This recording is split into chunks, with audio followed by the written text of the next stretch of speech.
one, and let me make sure we're up.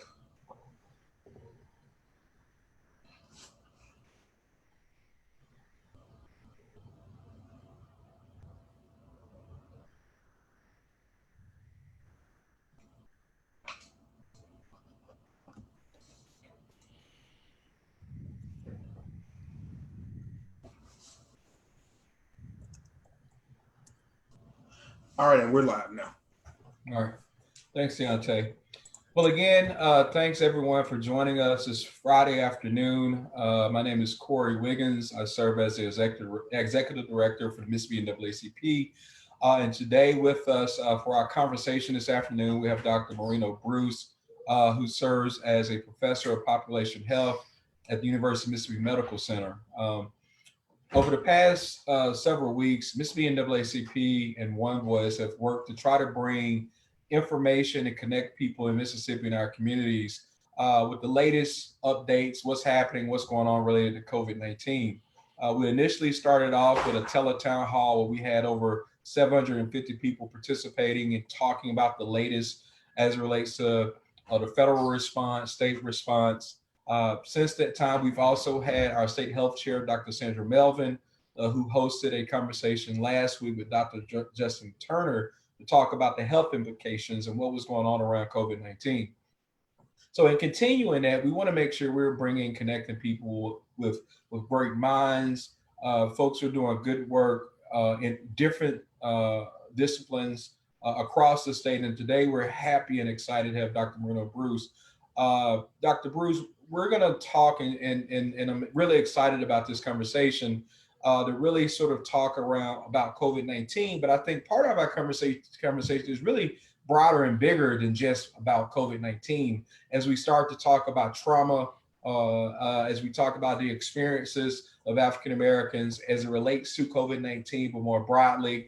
But the thing that is near and dear to many of us is in our faith, spirituality, and how that can be a lever and a very important piece, and has traditionally been a strong piece of how we respond to any issue that sort of comes up in our experiences, both personal and just as a community. So, Dr. Bruce, if you could just sort of share a little bit about yourself, your work, before we start into our conversation. Sure thing. It's a pleasure to be here. Thank you for having me and the invitation to talk about these important issues. I've been in Mississippi for the last decade. I'm just returning from being on the faculty at Vanderbilt University in the Center for Medicine, Health, and Society. As a matter of fact, last month, about 3 weeks ago, I joined the University of Mississippi Medical Center in the John D. Bauer School of Population Health as a professor of population health science. And as of today, I got approval to move a program that I've been working on for the last 3.5 years called the Program for Research on Faith and Health, because over the last few years, I've been working on how faith in its broadest form has implications for our health, not only our mental and emotional health, but also our physical health. So I'm delighted that you're having this discussion because as we all are aware, COVID-19 is dominating the headlines. And we know that there are considerable disparities with respect to African Americans in terms of their risk for infection, but also their risk for mortality. Most of the discussion has been focused on these things called comorbidities or underlying conditions such as hypertension, diabetes, obesity, those types of things. And again, within the African American community, we tend to have higher levels of prevalence, or we have a larger segment of our population with those conditions. Yeah. However, that's not the only explanation. Just because we have, you may have hypertension, you may have diabetes, or you may be a little bit overweight, does not mean that you're going to get COVID-19. It's important to know that. It means that one is at risk for, may have a higher risk for it, doesn't mean that you're guaranteed to have it. We need to be clear about that and inform folks about those types of things. However,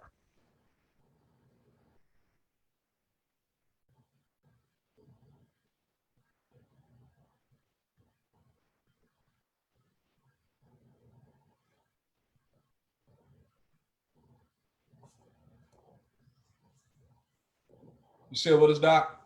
Yes, I'm Okay. there. I'm there. Okay. All right.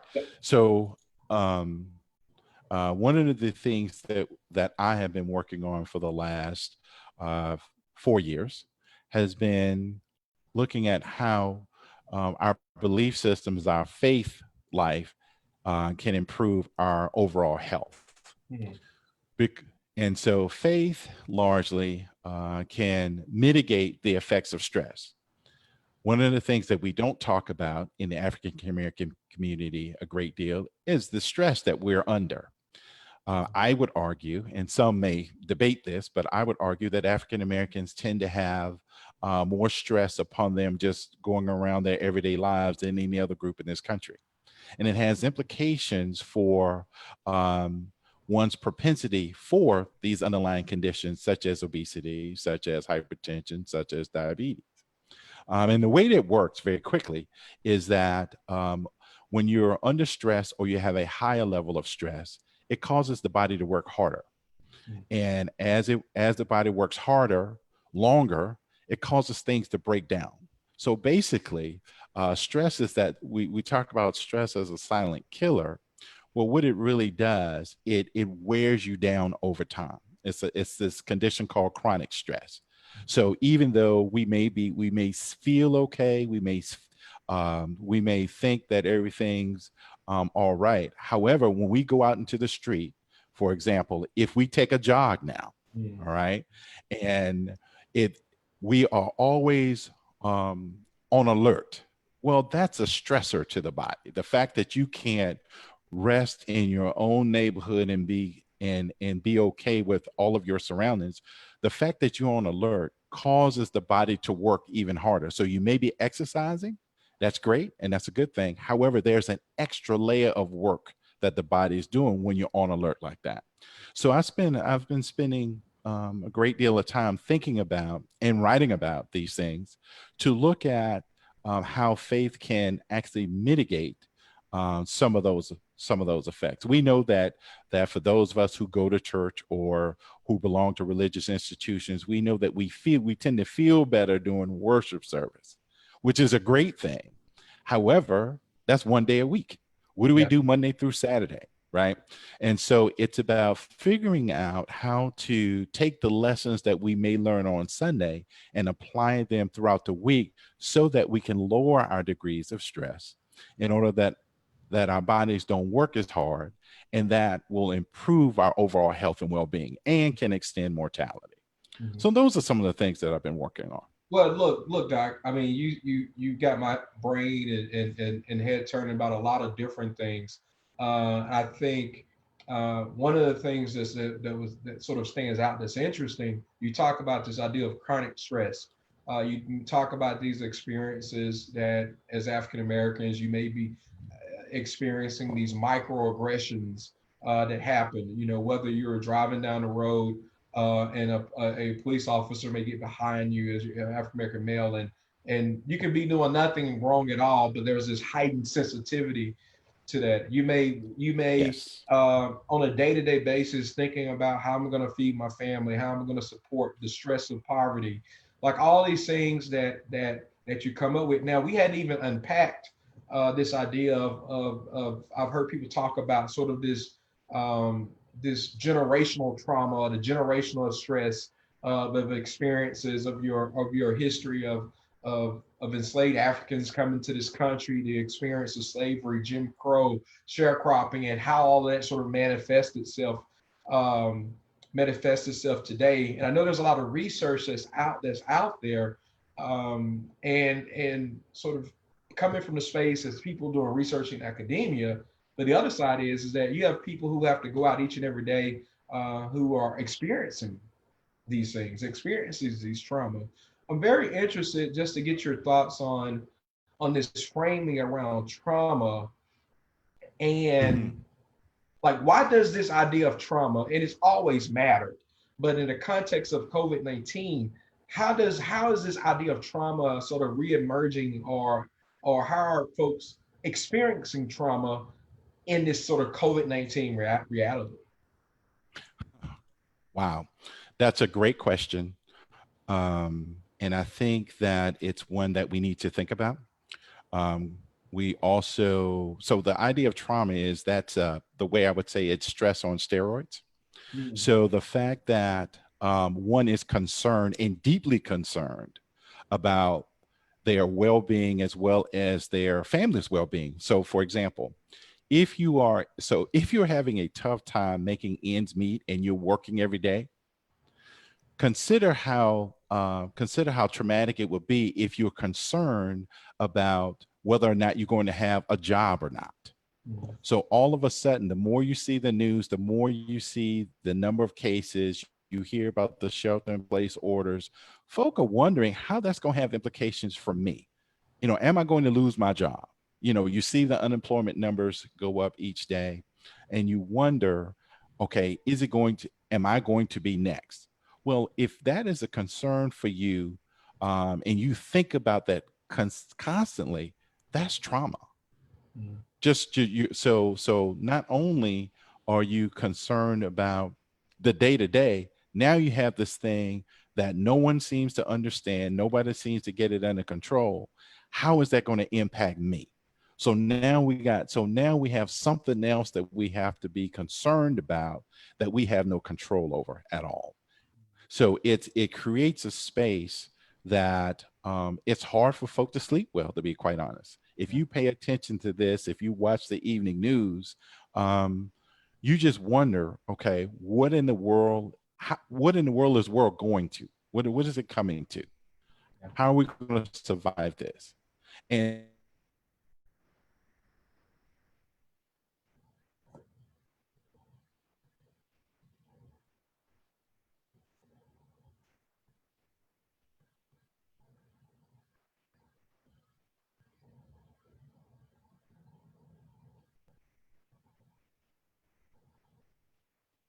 There you go, Doc. We got you. okay, Look, we talking all about right. COVID-19 and stress and spirituality. We're not gonna let the devil Mhm. get us this afternoon, right? Right. Oh, absolutely, absolutely, absolutely. And so to bring it home. One of the things about that is our faith and our faith institutions have been a respite for um, for our minds, but also they've been a respite for our bodies in many respects because they've been a place in where a number of resources are. I just finished a piece that will come out in the next few weeks talking about how African American churches and other religious institutions can be a major.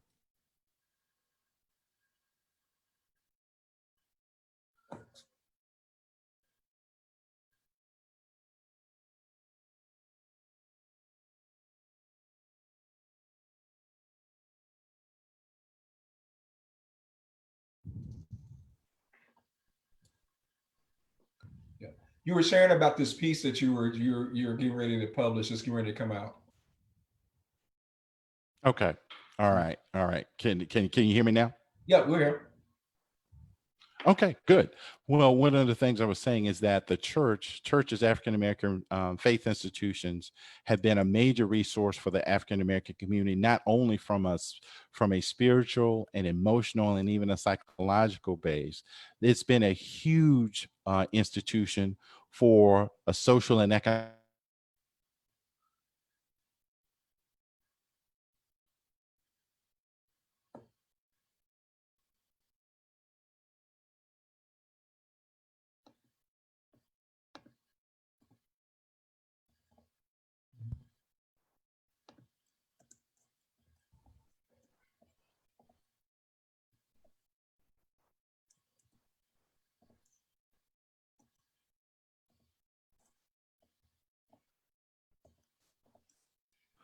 So okay, I'm back again. So is it Yeah. my connection? Okay, all right. Yeah. So the Well, main thing, I'll get this out quickly. yeah. So the church is a major institution, has been a major institution um, for communities and families for as long as they've existed. So one of the things that I think we need to do, not that I'm pushing church on folks, but folks to look into whatever belief system, their faith systems that they have, to find some solace. A lot of times what often happens during tough times is that we try to figure out and handle things ourselves. But if we believe in a higher power, regardless of what we call, whether it's God, Allah, Jehovah, or what have you, that can help us find answers about what we can do. Hmm. Well, let me ask you this then, Doc. I mean, so, oftentimes in the terms of healthcare, we hear people have conversations about social determinants of health. And we have talked about social determinants of health in the context of income, poverty, education, Yes. all these sort of issues. And here you are sort of speaking in the context of spirituality as a Yes. opportunity, almost to some extent, um, as a factor that could potentially reduce or interplays with all these other issues that we have with that. How do we, or how do you, one sort of tap into, or what is the reason or rationale? I mean, and for some, it may seem fairly simple, but as we talk about the idea of spirituality in this context, what's the connection for people to understand why it exists that way?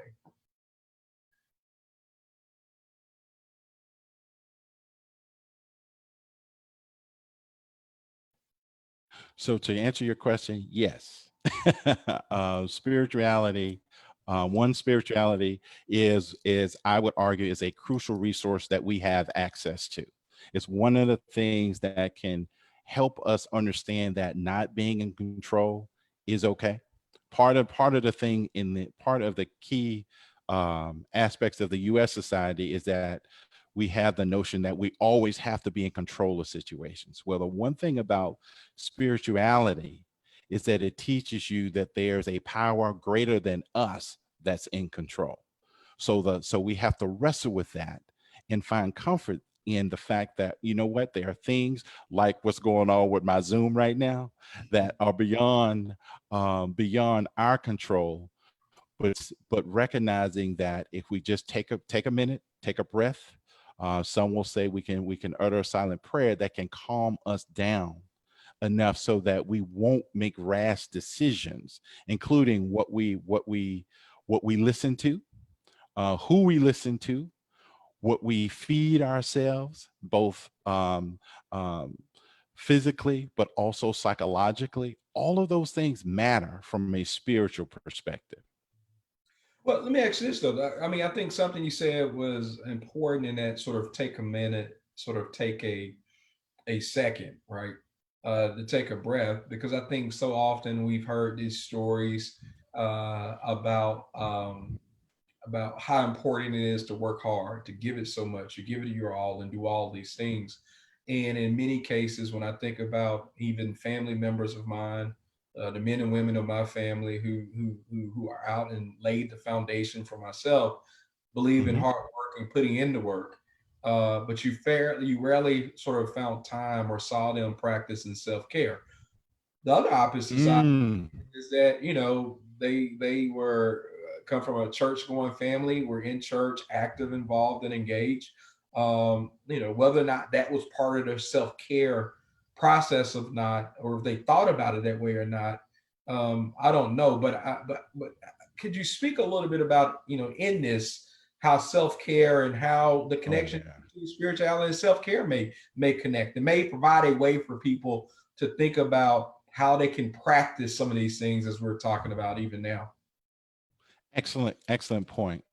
One of the things about spirituality, and regardless of one's belief system, is that, for example, in the Christian faith, one believes that we are a creation, we're created by God. So if we're created by God, that means that we are important, which means that we have to take care of God's creation. So what does that mean? That means that we really have to think about how we care for ourselves. So the idea of hard work is really good. It is important, but just like anything else, you can't overwork it. Mm, So this idea of, we have this idea of faith without works is dead. And so folk will say, oh, I got to do this. Well, the issue about that is you can work yourself so much that you will work yourself literally to death. And if you do that, what good are you to the next generation? Because once you die, that's it. Yeah. So it's incumbent upon us to take care of ourselves, in the fact that we are around and we are able to speak and contribute to the next generation. One of the things I often tell folks who are caught up in that situation, if you're a Christian and believe in the Christian faith, and so we talk about Jesus Christ going up on the cross. Well, that's according to that belief system, that's the only martyr that we ever need. So there's no need of us being martyrs, because actually from that belief system, if we try to martyr, we're actually trying to operate in the space of God. That's already been done for us. So what it is we need to do is to take a minute and figure out, again, take a breath. The reason the breath is important is if you go back again from the holy scriptures, which you can find in Judaism, Islam, and Christianity, is that the breath is important. The breath is important because in it you find the spirit of God, right? So if you read in early in the creation story, in the creation narrative, it said that God breathed into man, and mankind became a living soul. So taking that breath, there's a calming function in that when we take a deep breath. So every time we get upset or we find our heart racing, if you just take a minute and take a deep breath, it slows everything down. So the breath is very, very important. It's important from not only from a Christian perspective, but more of a spiritual perspective, mindfulness-based practices where people talk about being more mindful, mindfulness-based stress reduction, all of those things. It starts with the breath. It starts with stopping and focusing on a simple thing, just breathing air in and releasing. By doing that, you refocus the body, you refocus, you help slow it down. Look, I lit up then, Doc. I practice mindfulness meditation personally. Mm.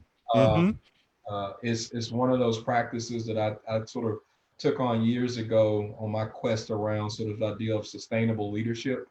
Uh, Yes. can you sustain yourself? And I Yes. practice it from a faith-based perspective, Mm-hmm. uh, and thinking about it, but as it sort of lit up with so many things as you said that, and at the same time, when I think about all of the experiences, whether it's a community or even the experiences now that we've had as a community of African Americans, and these experiences with racism, discrimination, and not even just talking about discrimination in the context of in the 60s of water hoses and dogs, but even now institutionalized racism and structures and Mm-hmm. policy systems that don't work. Um, how do we how do we create more space and opportunity for people with all these things going on to be able to take that breath to connect in a way that allows an opportunity for your spiritual belief system to be engaged in a way to even provide some relief even as we're going through this pandemic. What a great point. And what I think about is understand that in this society we tend to break things off into compartments, and we don't see things as part of a whole. So we're still even when we're stressed, we can still be spiritual beings. That's the first thing. So there's always room for the spiritual self to come through. We may not have 20 minutes to meditate, but we can take 20 seconds to take a deep breath and sort of say, okay, what's going on here? We can ask, we can sort of talk ourselves down.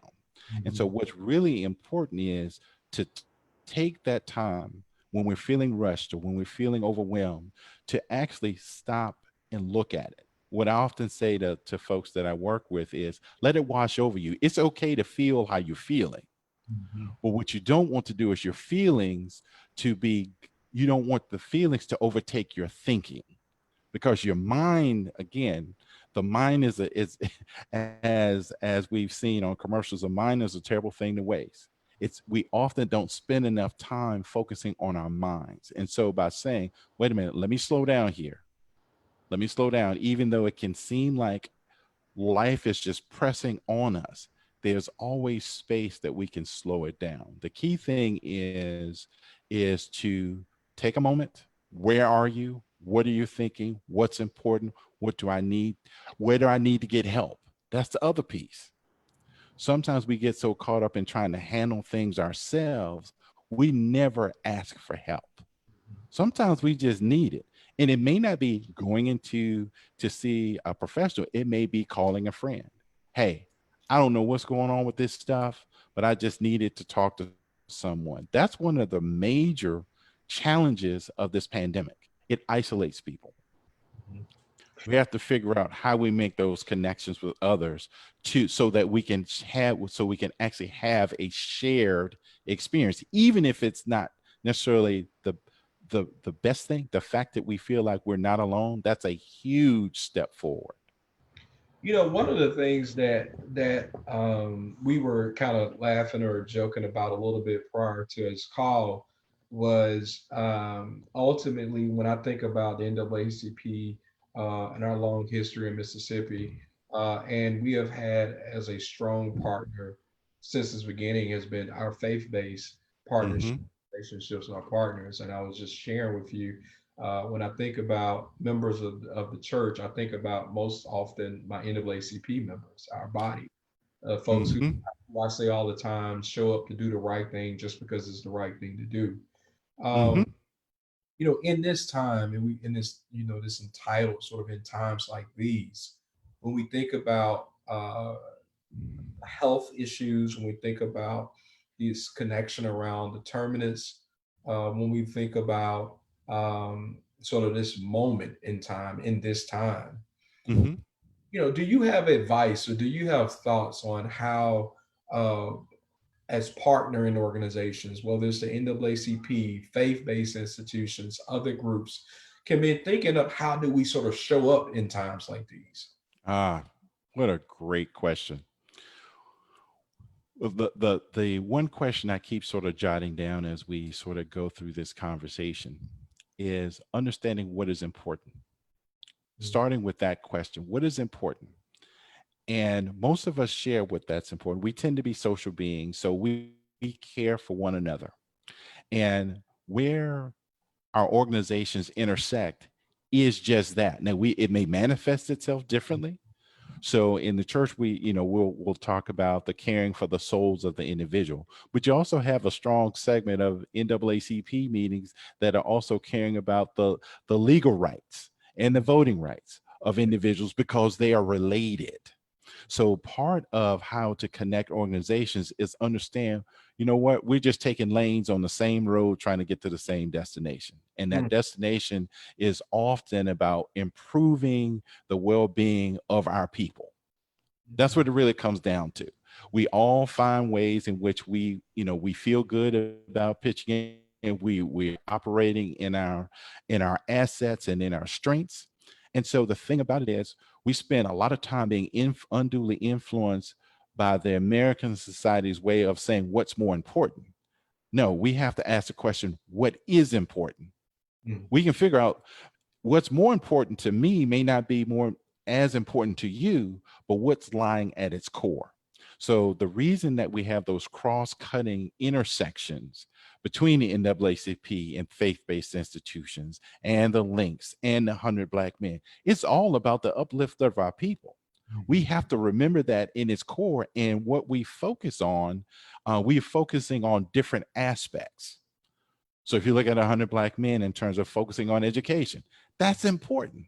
When you look at the NAACP, it's about voting rights, um, reducing discrimination, fighting exploitation. All of those things are important. We need those things. And then when you add the church into the mix, it's about improving the spiritual welfare of our folks. Well, the key thing that connects them all is that you have a body of folks who've come together and believe and work for the uplift of African American folks.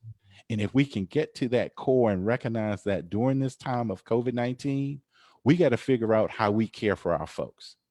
Because what we're finding right now is that folks are using African Americans as a foil of sorts, saying what I mean. And what I mean by that politically is that, well, the COVID-19 is affecting the Black community, so we need to go to work. Well, that has huge implications because we tend to work jobs that put us more at risk. So if the people that are raising that issue, they're not the ones going to work. They tend to work from home.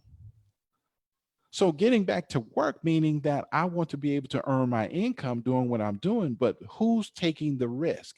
So the fact of the matter is, with respect to our social organizations, it's finding ways that we can help folks who may be in quote unquote an essential role, how to care for them. How's their child care with their family going? Are they eating the way they should be? Are they getting their groceries the way? Are they able to take care of their bills? These are basic necessities, but they are important for those who are trying to figure out and protect themselves as they go out and do the things that many of us take for granted. No, I So think you're absolutely correct about that. Yeah. yeah, so it gets down to what's important, right? Yeah. So what we care for now is being able to take care of our families, to feed and clothe and house and keep safe our families. And by doing that, that's what this season has taught us. We find out what we really value. So we find out, running up down the road, that doesn't matter when there's a risk out there. Mm-hmm. But what matters is, am I able to get what I need to get from the grocery store so I can feed my family? Can I entertain? Can I teach my kids when I'm homeschooling, so to make sure that they're getting the lessons that they need so they're not behind? Yeah. See, that's the one thing about schools, is that when people aren't able to homeschool in a way that they are, well, their kids are going to be impacted when they go back in the fall or whenever they go back. Yeah. Because they may get promoted to the next grade, but are they ready for the next grade? Yeah. Yeah. So these are all of the issues where social organizations and religious institutions and other types of institutions work for the improvement of our folks. And it's incumbent upon us to figure that and think through that, because from what I'm seeing, that's not a concern of other groups. I'll say it that way. Yeah. Well, I mean, I think other thing that sort of I heard in that is that it even puts back on us, whether it's civil rights organizations, faith-based institutions, other social organizations, in the context of when our community looks for answers, they tend to look back at us. And so we also have to make sure that we're working together, working in concert, make sure we're sharing strong, credible, factual information, keeping our communities informed, which is really part of our sort of reason and rationale, and even sort of creating these kinds of spaces where you can have and share information that's important to improving our community. But as you sort of spoke to, there are some things that we as individuals in experiencing and responding to the traumas that our communities have experienced, thinking about how do we utilize our spiritual base in a sense to help overcome some of these things. Yes. So it comes down to what resources do we have at our disposal. And one that really doesn't cost us anything is that spiritual base. Yeah. Now, again, we can't necessarily go and assemble at churches now. But again, what I often tell folks about that is, if you look in the New Testament church, after the stoning of Stephen, the church was scattered. So there was no mass assembly. Folks celebrated from house to house. That was their church. They found ways to have church anyhow. So we have to be creative. And again, when we think about the early churches in African American communities, it wasn't like that they could freely assemble in public. They couldn't do that. So they had to find ways to do it. So we just have to rely on our creativity and get out of what we prefer. Assembling, having the privilege of assembly is just that, it is a privilege. And we will get back there again. But we cannot hold up our spiritual development of ourselves and our children over a preference. Yeah. What matters is finding a way in which we can connect both with our brothers and sisters as well as our God, and finding those creative ways to do that. And just again, taking a moment to say, okay, this is a season that I can't control everything. My church is not open on Yeah. Sunday, but that doesn't mean that I can't have church. It just means I need to have church differently. Yeah. One of the things I thought about, Doc, I introduced you and gave your academic comment, but I failed to realize and failed to mention that you are ordained minister as well. I am indeed. And so that comes out because to bring this discussion full circle in many ways is that I've found that in my work, I never stopped being that minister. I never stopped doing that, but I never stopped being the scientist either. Uh-huh. So I understand the struggle of trying to separate those things. And I just gave up and say, you know what? Let me lean into this. I was created this way. Yeah. And I want to read these things and write these things and so lean into that. So again, looking ourselves as whole beings, that we have a job here. We have a family over here. So, but we're the person that connects all of those spaces. So what is it that I draw from those spaces that can help me navigate all of them? And right now, we have an opportunity. I'll say it, an opportunity to look at ourselves from a spiritual perspective. We have a little bit more time now to do that. Yeah. And to do that and say, okay, who am I? What is it that I want to do? Am I doing what I want to do? And how can I get better at it? Mm. I mean, those are simple questions. That's one of the ways that we can take our attention off of what's going on around us and give some attention to what's going on inside of us. Because ultimately, when we begin to focus on what's going on inside of us, that's when we can really improve both our emotional well-being, our psychological well-being, as well as our spiritual well-being. And that has implications for our physical and mental health. So again, I'm not saying thanks for COVID. You won't hear me say that. However, if we believe that that all things, for those who are in the Christian faith, all things work for the good for those who are called, who love the Lord and are called unto his purpose, this is a season where we can find a blessing in it. We're going to have to look for it, but there's a blessing in it. And so let's look for that as opposed to complaining about what we can't control.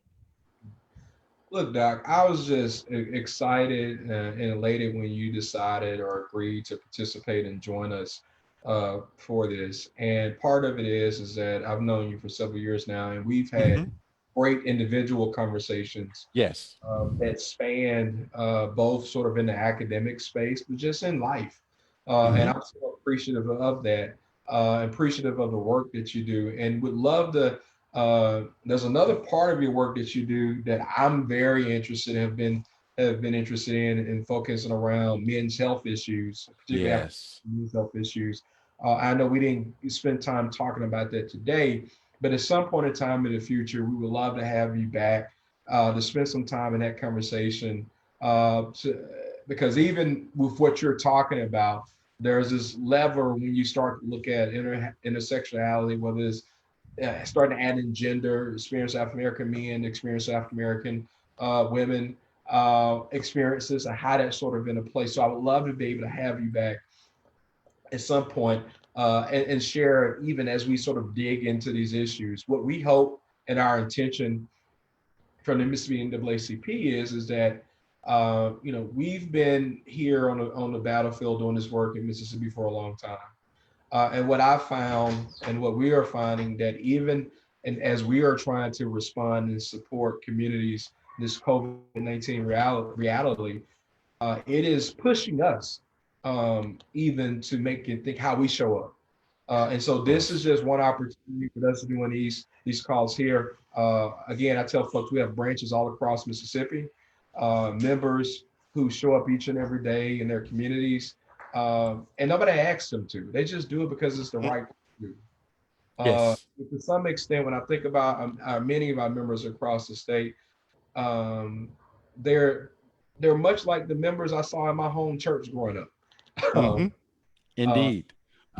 who just showed up because they needed to be there and knew they had to be there.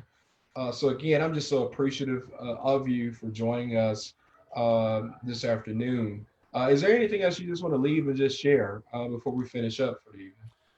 Yes, I'm honored, and thank you for the honor of having this conversation. It's important that we have these conversations, and I'll be more than willing to come back and talk about men's health or anything else that I can be of assistance to, because one of the key things about this is we have to find ways in which we can lift each other up.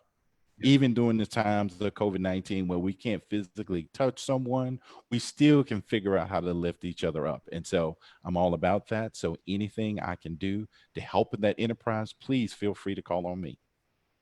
Look, Dr. Bruce, again, thank you on behalf of Mississippi NAACP and One Voice. We thank you under the leadership of our state conference president, Reverend Robert James. He thanks you. And just on all behalf of all our members in NAACP here in Mississippi, we appreciate you and look forward to talking to you again.